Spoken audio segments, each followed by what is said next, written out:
Olá, mais uma vez conversando com o Dr. Martins aqui na internet para você. Nós estamos sempre trazendo convidados especiais para trazer informações para o seu conhecimento, tirar suas dúvidas. Mande suas perguntas, suas questões, seus comentários. Nós gostamos muito que isso aconteça. Ou via o site da Webfilhos, webfilhos.com.br, ou evidentemente através do e-mail pessoal que a gente fornece aí embaixo na entrevista. Eu hoje estou gravando novamente com o Dr. Walter Minicucci, que eu gravei há algum tempo atrás, especialmente sobre diabetes tipo 1, que é o diabetes mais ligado às crianças, etc.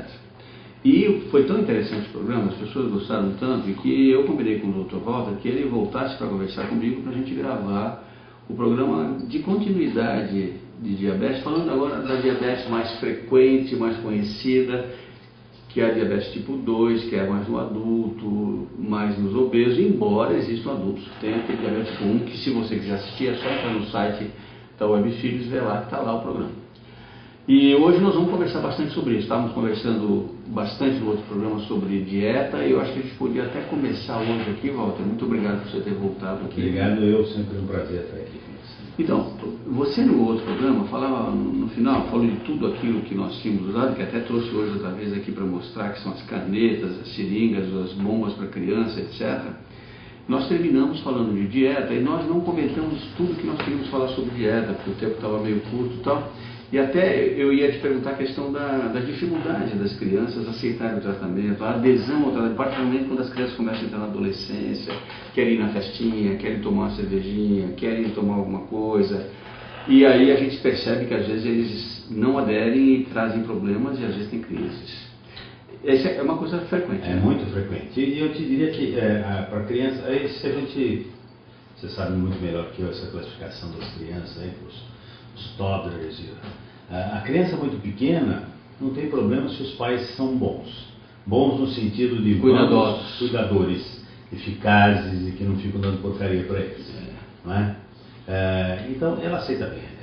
O problema é depois, na hora que vai na escola, e que começa a trocar lanche com os amigos e tudo isso.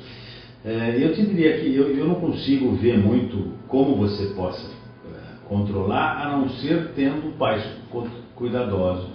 Muitos deles acabam indo na escola na hora do lanche. Vai bem até uma certa idade e depois fica complicado, né? Eu tenho um amigo que tem uns 50 e poucos anos e desde os 7 tinha diabetes. Ele disse que a senhora que tomava conta da merenda, chamava ele: fulano, venha cá tomar o seu lanchinho, e tirava ele do convívio dos outros porque ele tinha diabetes. Então, fica chato.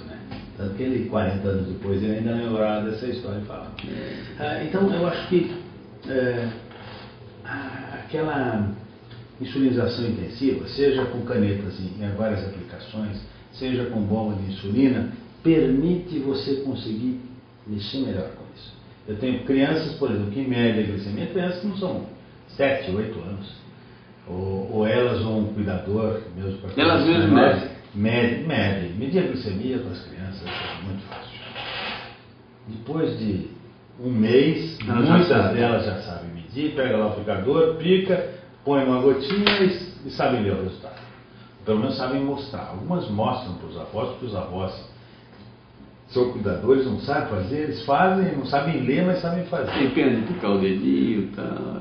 Elas aceitam, a criança é uma maravilha, né? Você sabe melhor que eles são sobreviventes, eles conseguem fazer, não choram. O pai e a mãe podem estar chorando porque está ficando o dedo, e ele fala, só dá o dedinho, chega lá e mostra para você.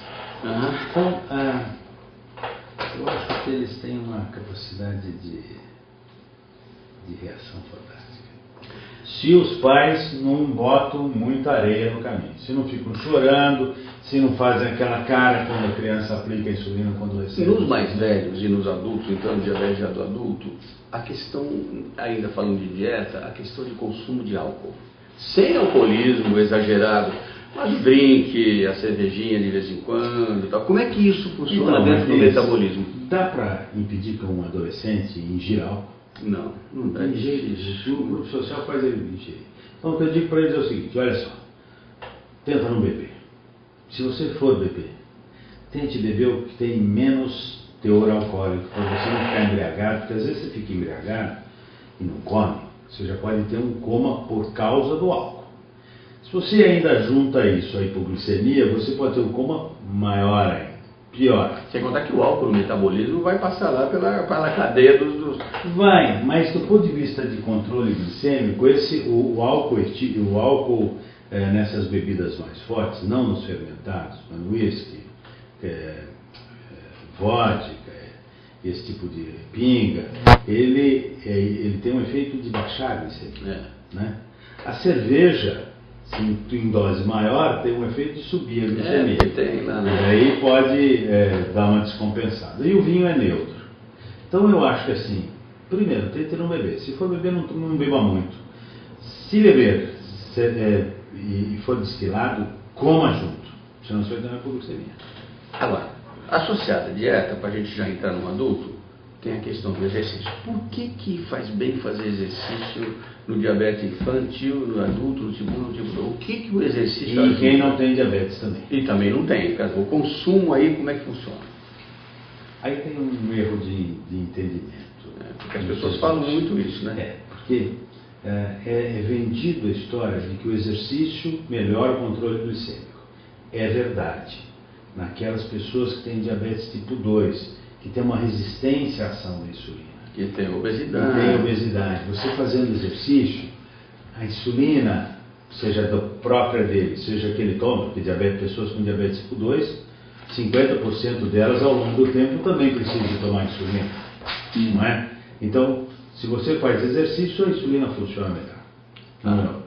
Para a criança e para o adolescente, o exercício é bom porque o exercício é bom. Para a alma, para o espírito, para o corpo, para tudo. Não é?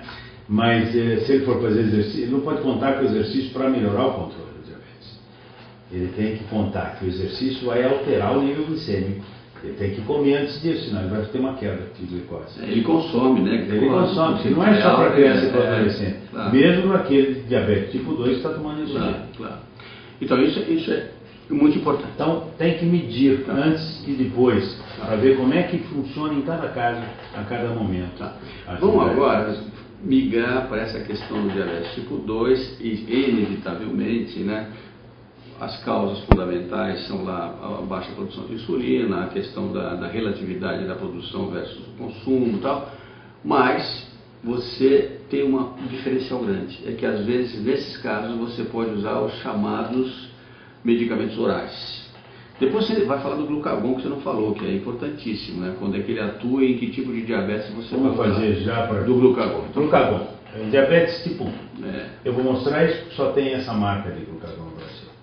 E isto é para criança ou para adolescente, às vezes até para o adulto, grávido, por exemplo, que é encontrada desmaiada, principalmente durante a noite, que não consegue engolir, porque daí não dá para você botar açúcar na boca, que é o grande tratamento para a hipoglicemia que a gente não falou, é açúcar. Uma colher de sopa de açúcar para começar, ou de mel, ou de caro, ou se estiver acordado, um refrigerante não dietético ou um suco de frutas adocicado.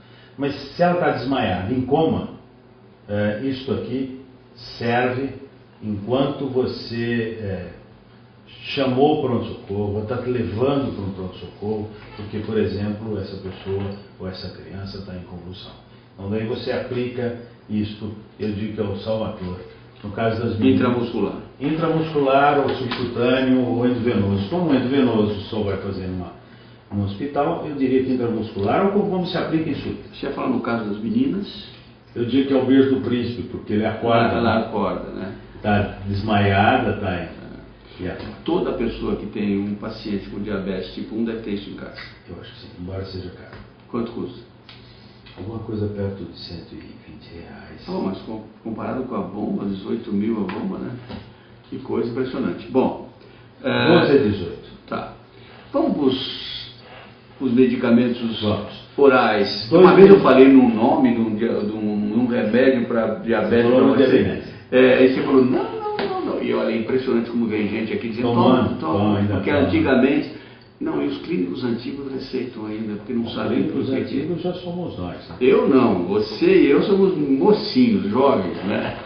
Mas olha só, diabetes tipo 1, tipo 2, quase 90% da população com diabetes. No Brasil nós temos quase 10 milhões, segundo alguns, de 8 a 12 milhões, dependendo de quem. Diabetes tipo 2. Diabéticos geral.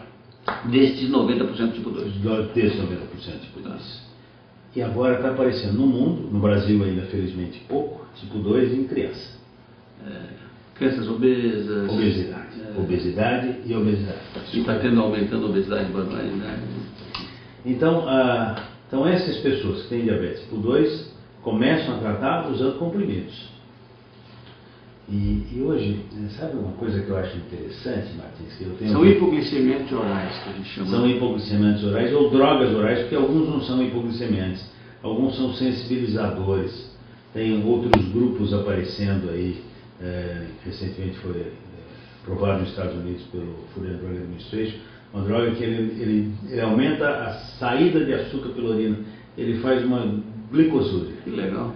E com isso é um novo grupo de drogas orais. Tem os hipoglicemiantes, tem os inibidores de DPP-4, que também tem um efeito parte hipoglicemiante, parte esse DPP-4 é uma coisinha bem médica, não fique preocupado com isso não. É uma ação de um tipo de remédio para nós. Mas de qualquer forma são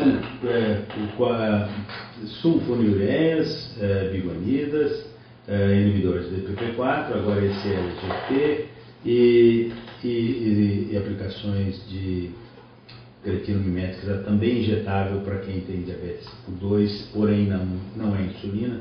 Então são 4 grupos que você pode usar, associado ou não, no início do tratamento e ao longo da vida. Se a pessoa passa a responder mal a essas drogas, daí você começa com insulina, uma aplicação por dia, junto com esses comprimidos, e depois, se as coisas não forem andando bem, você vai aumentando, até chegar num esquema de insulinização, que pode até chegar em bomba raramente. Mas, a grande maioria das pessoas com diabetes tipo 2, sobretudo com diagnóstico precoce e antecedentes, se com uma dieta boa e exercício, você consegue controlar com comprimido oral, né? Sim. Na grande maioria. Ao longo, se ela fizer dieta, se ela emagrecer, se ela tomar um remédio direito, se ela adere ao tratamento, quer dizer, toma o remédio direitinho, não esquece de tomar tal. Não, e uma coisa incrível, que você deve ter a sua experiência, eu tenho aqui como clínico há 40 anos, é aquilo que fala assim: ah não, hoje eu vou beber, não vou tomar remédio.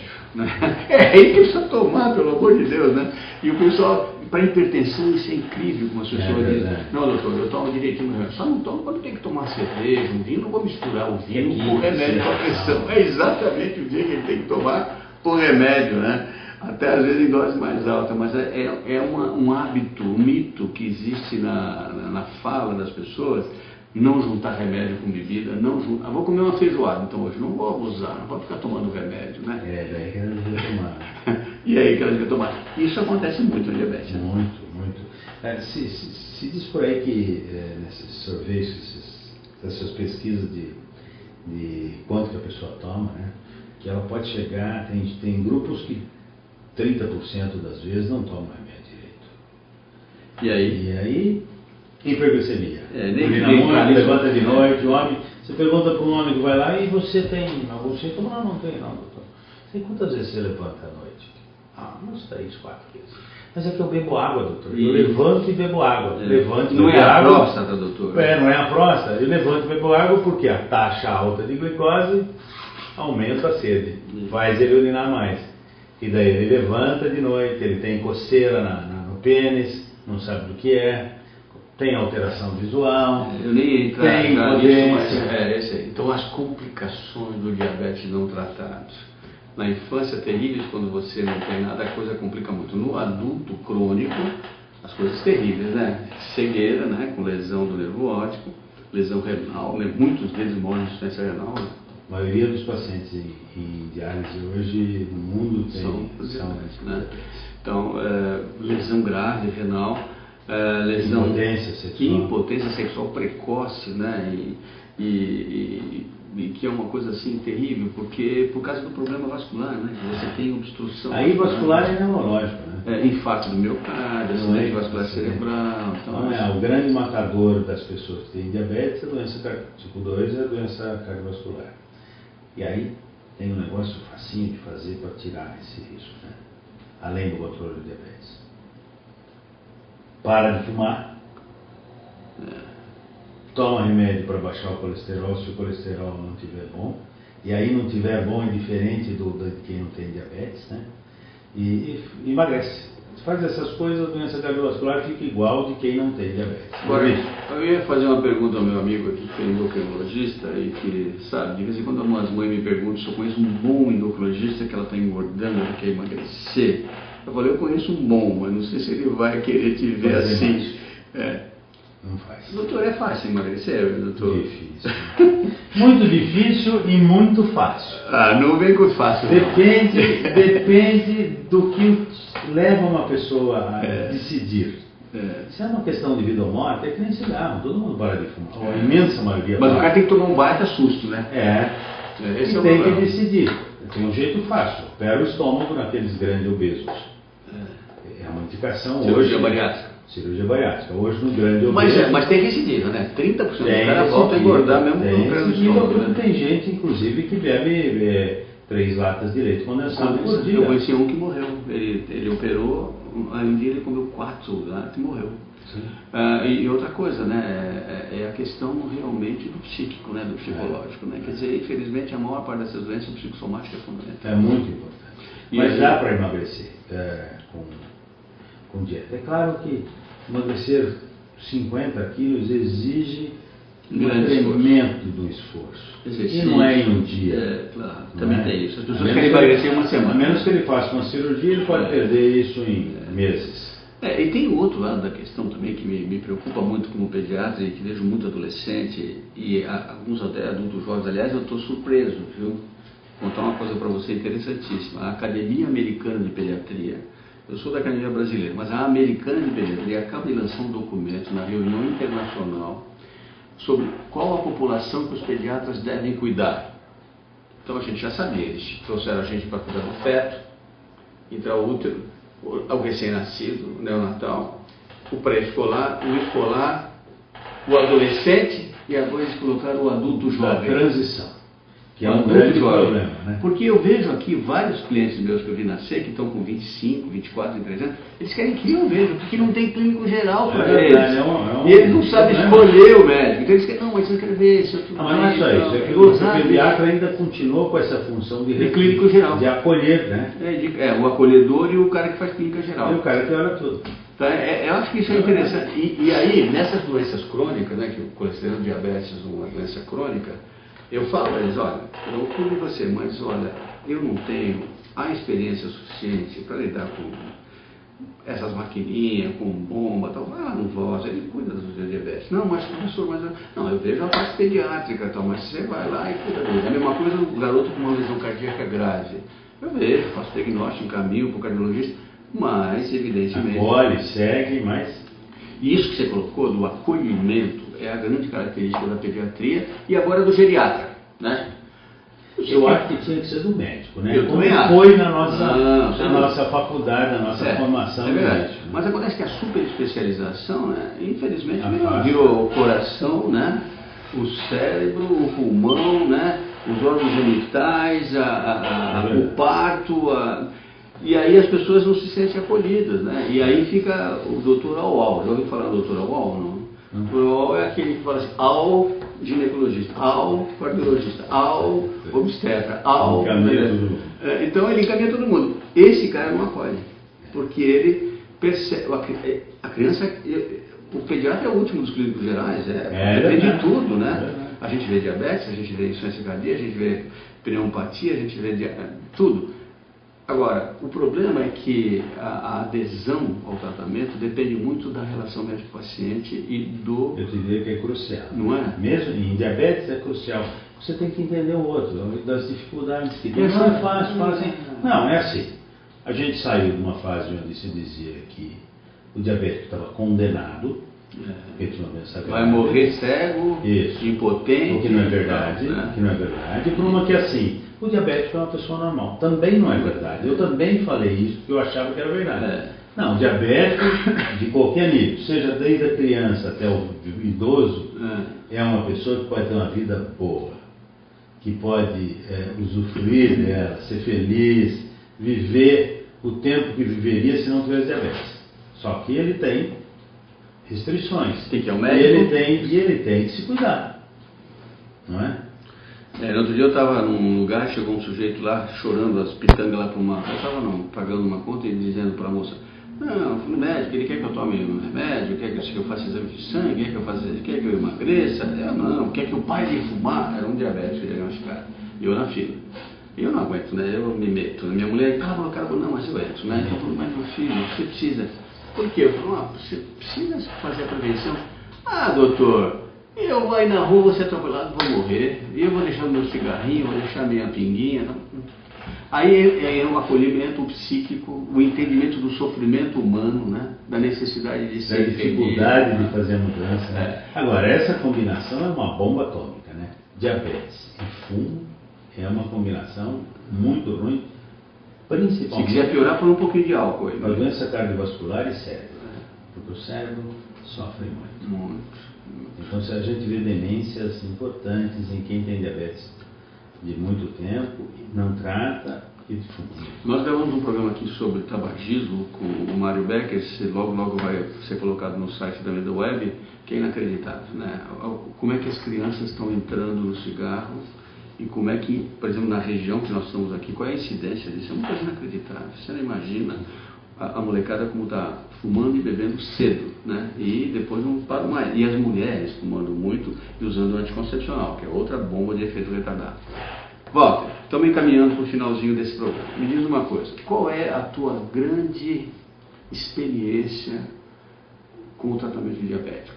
O que você acha que é fundamental para tentar prevenir, diminuir e sobretudo, ajudar essas pessoas? Você acredita em home care? As pessoas que vão em casa, ver se eles estão fazendo o tratamento adequado?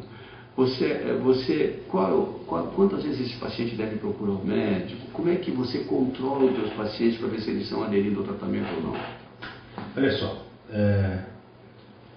eu acho que o fundamental é se tratar, e se tratar usando as coisas mais comuns. Comer direito, verdura, legumes, fruta, tentar não comer muita quantidade e lembrar que hoje o prato que você come e que você é servido é sempre mais do que você devia estar comendo. Eu me lembro que quando eu morei na França, eu trabalhei lá há 4 anos, era uma prática elegante dos franceses. Eu me lembro no Centro Regional da Infância, onde eu trabalhei, quando a gente acabava de comer, a nossa chefe passava na mesa, olhava lá, muito bem, você deixou um pouquinho fora. A minha mãe era o contrário. A minha mãe era o contrário, tem que limpar o prato. Mas limpar o prato era desse tamanho, né? Ele falava, tem que deixar o resto, né? Tem que deixar o resto. É engraçado. Hoje em dia tem que deixar o resto se não quiser ficar gordo, porque senão, se não deixar o resto, vai ficar gordo. Inapelável. Então isso. Exercício, andar, correr, dançar também é exercício. Então, a medicação certa. O exercício é o exercício mais agradável, né? Sim. É verdade. Não pode abolir a questão das relações sexuais, elas são fundamentais. Né? Para manter o exercício em dia, não é isso? Outra coisa é isso aqui, quer dizer, você falou de home care. Home care eu acho que é importante para aquelas pessoas que não têm quem cuide delas. Geralmente são as que estão muito carentes e que deviam ter isso do governo. Né? O outro é isso aqui, não só esse. Mas hoje nós temos um programa chamado Glico Online, me permite falar porque é brasileiro e é de altíssima qualidade, que está na internet. Você põe a gota no coisa e você transmite, né? Não, sim, isso também você tem. Essa bomba aqui, esse sensor, ele me transmite na casa dele, e pode ser, por exemplo, em Ilhabela. Quanto a glicemia? Não, ele faz o download disto, que aqui tem um sensor acoplado, que é esse negócio aqui. Sim. Que está aqui, junto com a bomba, e o paciente lá da casa dele, transmite, no caso eu estou falando de duas crianças em Ilhabela. Ele transmite da casa dele, eu pego o resultado aqui de Ilhabela, eu pego aqui no meu consultório, várias pessoas têm isso. E aumenta a insulina, baixa a insulina. E daí você vê um perfil das glicemias e também de como ele usou a bomba. E outro, esse programa, por exemplo, que ele põe o que ele comeu, ele acha a comida e vai colocando aqui. E ela vai fazendo um cálculo de quanto ele tinha que tomar de insulina. Qual é a dieta calórica ideal para uma pessoa adulta de 40, 50 anos, 2.500, 3.000 calorias por dia? Depende do grau de atividade física, depende do tamanho, 1.600 a 2.500, 3.000. É pouco pra caramba. É pouco, se ela for gorda, ela pode começar a dar uma diminuidinha. Não pode tomar um mousse de chocolate. Às 2.500 calorias. Pode comer o mousse de chocolate desde que não seja toda vez que sai. Porque nós estamos saindo e comendo fora toda hora. Mas de vez em quando o cara pode escapar, né? Ele precisa controlar, né? É claro. Bem, Cláudio, muito obrigado, viu? Você foi gentilíssimo em vir 2 vezes aqui gravar comigo. Eu tenho certeza que esse vídeo aí vai ser muito bem visto, as pessoas vão gostar muito. E a gente você vai assistir, passe para os seus pacientes, peça para eles entrarem no Webfilhos. E você que está nos vendo, muito obrigado também pela sua audiência e pela sua participação. Manda para a gente sempre alguma questão, alguma dúvida que você tenha, algum comentário, coloque no Facebook meu, põe o meu nome lá, põe lá, coloque no meu e-mail, que está aí debaixo do meu e-mail que você pode escrever, ponha no site do Webfilhos, tá bom? Twitter, né? Twitter também, se bem que a gente fica...